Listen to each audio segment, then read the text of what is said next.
Hey everyone, it's John Bay, CEO of Standard Uranium. Today I'm here with Angus Reid, one of our shareholders in Standard Uranium. So here we are, day one of my sort of cross-country and tour for Standard Uranium. We're going to be meeting shareholders and talking about Standard in the uranium space. So as we left Vancouver yesterday, we're in Kelowna today, off to Calgary tonight. Our first stop here is Kelowna, and I wanted to ask Angus some questions, and he's got some questions for me. So Angus, welcome, and glad to have you here today. Thanks, John. It's always good to be out in the sunshine. It's always good to see you again. Yeah, you too. Awesome.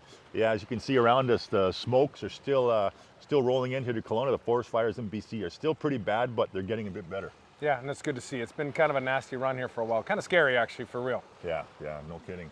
So one of the things we wanted to talk about today are, first of all, the overall uranium space, what's going on with Standard Uranium, why I'm out talking to shareholders, and of course the question I keep getting, what's going on with these Standard Uranium hats, and why is that an issue, and what are we doing with that whole program? So maybe I'll let you ask me some questions. Yeah. Sure. Yeah. Well, here we are, John. I mean, we are, we're nearing the end of summer. Yeah. The summer doldrums in the market, but it seems like uranium might be starting to make a turn here. We might be getting to a place where, I mean, at least I see excitement overall in general, and you can, I know, speak specifically to Standard Uranium, but in an overall macro view, it looks like the market might be bringing a lot of interest now.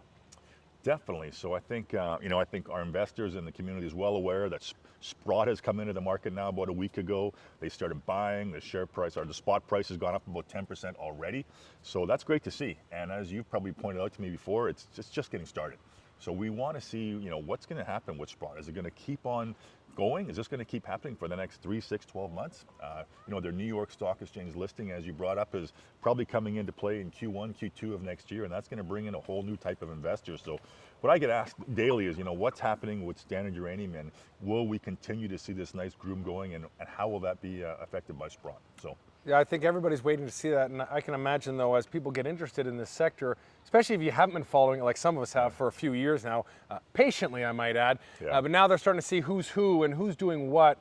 And I've always been impressed with you, John, and your company, because you've been so transparent about where you're at and what you're doing almost on a daily basis. And can you maybe share what an investor should look for when they start looking at this space in terms of a company's quality, and which ones, what are the things you're looking for in terms of where to put your money in this space? Yeah, that's great. So one of the things that we tried to do from the start with Standard Uranium is give investors the transparency to sort of see where we are from the start, when we started this company a year and a half ago, to where we're heading. And we want to be transparent and tell the story all the way along, so an investor can see what it's like when you start a company and all the different milestones you hit, and make sure you hit those milestones, do what you're doing, and do what you say you're going to do, and actually do it. So we're pretty proud of that. No, and I'm impressed that you're always open for dialogue with investors, and you're reachable and you respond, and I think that's great.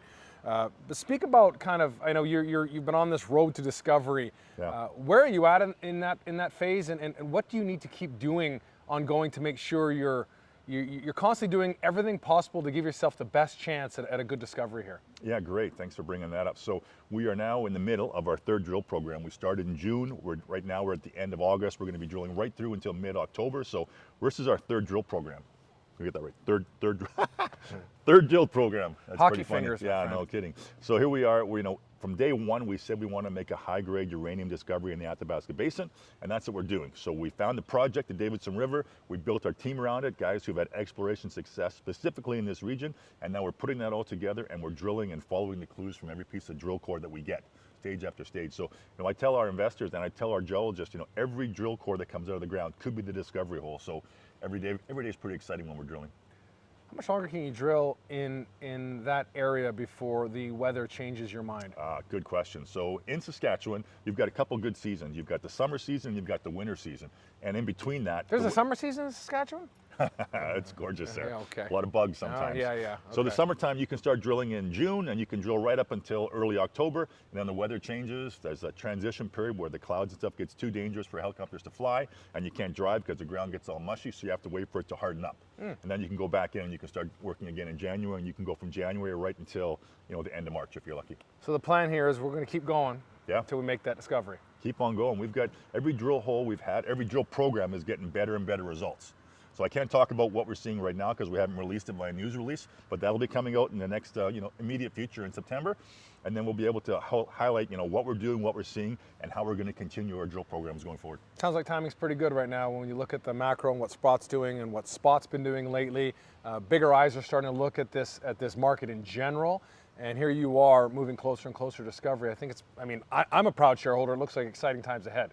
Yeah, it's actually a really good time. I mean, in August, the volume of trading has come right down. I think a lot of people have gone on vacation, and they've done that because COVID has not allowed them to travel for the last year and a half, 2 years. So now there's a huge people out there traveling, and volumes have come down. But we're really seeing those numbers start to pick up now at the end of August, and we anticipate September will be really strong again.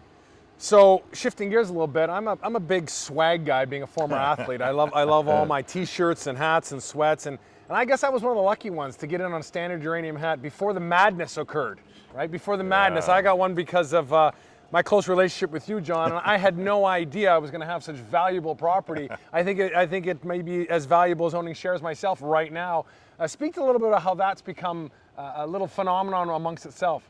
Yeah, that's great. I mean, we get asked that all the time, and if you're on Twitter and you follow us, you'll see the bit of hype around our hats, and I'm not wearing one today, obviously, but listen, it started off as a very genuine exercise to get to know shareholders better. Give them out to guys who are currently shareholders and just sort of thank them. And then it started taking off where everyone seemed to want one. So for me, I said, okay, great. We've got hats. We'll send them out to investors, and requests started coming in from across Canada, then the US, then Europe, then Australia. Now it's become a global thing. And what I've really enjoyed about it is it's not just me sending mass amount of hats out. Every person that requests a hat, we get to have a conversation with, and we get to build a relationship. And that to me is huge. I don't think you'll find many companies that are actually doing that. So listen, we take a bit of heat from some investors online, don't like it, but hey, I love it. And the ROI on it is phenomenal. I love gear too. And I got my Standard Uranium tight-fitting large T-shirt that I wear for my lifting days, proudly in the gym, so you can let people know for real that I'm a proud shareholder, happy to share this story. And I'm really happy that I know you as both a friend and as a business associate, and I'm proud of what you're doing and the fact that you keep all of us so updated and with such honesty, transparency, and real care. Awesome. Thanks, Anders. Yeah. Great seeing you again. And to shareholders, we'll be on the road. If you want to meet up with me as I'm traveling across Canada, the US, drop me a line. We'll let you know where we're headed next. Take care, everyone.